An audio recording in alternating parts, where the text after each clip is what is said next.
ის არის ხო იცი? ჯეტურის წვიმა. დათო, როგორია BYD? ელექტროებში საუკეთესო. ნომერ 1. გიო, როგორ დაასახელებ Exit-ს? Exit არის ყველგან მავალი. ბიზნეს კლასის მანქანა. ჩინეთში პრეზიდენტს დაყვება თავის დაცვები ამ მანქანით. ეს 4-4-ზეა, ხო? 4-4-ზე არის, სხვა ახი 8 ლიტრი. იდეალური მანქანაა, full პაკეტი არის, ყველანაირი ფუნქცია აქვს ამ მანქანას და რაც თავარია, ფასის ხელმისაწვდომია, 10 წლიანი გარანტია ამ მანქანას. ძალიან მაგარია. უყურეთ. აი ეს ჯეტური, აი ეს როა ხალხმწოდაც გაკეთებული, საახალწლოდ გაფორმებული. ინგა რატო არ დაგეხმარათ?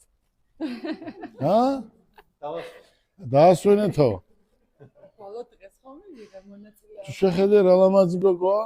ხო იცი რას წერენ თურმე მე ხო არ უყურებ ამ Facebook-ს, მაგრამ ხო არიან ხალხი ვინც უყურებ ჩვენგან. ინგა სად არის? თუ არ იქნება ინგაო, მაგრამ მანქანას არ ვიყიდიოდა. დღეს დავარეკე ცოტა ჩქარა მოდი მეთქი რა, დაჩქარებული წესი. ინგა თუა მანქანა იყიდება და ინგა თუ არ არის მანქანა არ იყიდება, ხო? აი გოგო ხარ და ბიჭებო. ძალიან კაი ბიჭები ხართ. რა არის თავარი ბიზნესში? სინდისი, ნამუსი, ნდობა და არ უნდა დაგეზაროს.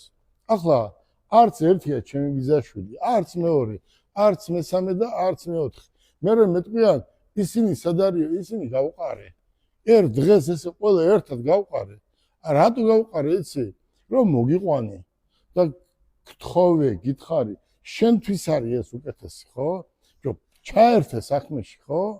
ის რასაც გიხდის კომპანია, უნდა შენს გიღირდეს და მეც მიღირდეს. ახლა შენ რომ მოხვალ და აქ ბაბუაშენს არ უყიდია შენთვის სახლი, კარი, მანქანა და ახლა 3 დღეა მოხვედი და BMW მინდაო, რომ რა მოდელია ეს? BMW 6-ია. მერე სახლი მინდაო, მერე დაჩა მინდაო და მევდღარი ბიძია ბაბუაშენს არ უყიდია, მამაშენს არ უყიდია და 3 დღეა აქ მოხვედი და გინდა რომ ახლა ყველაფერი მე გიყიდო, ხო? უყური როგორ არის იცი? ვოფლი უნდა მოიდინო. აი შურიანები ამბობენ, აი შურიანები სიტყვაზე ვთქვათ.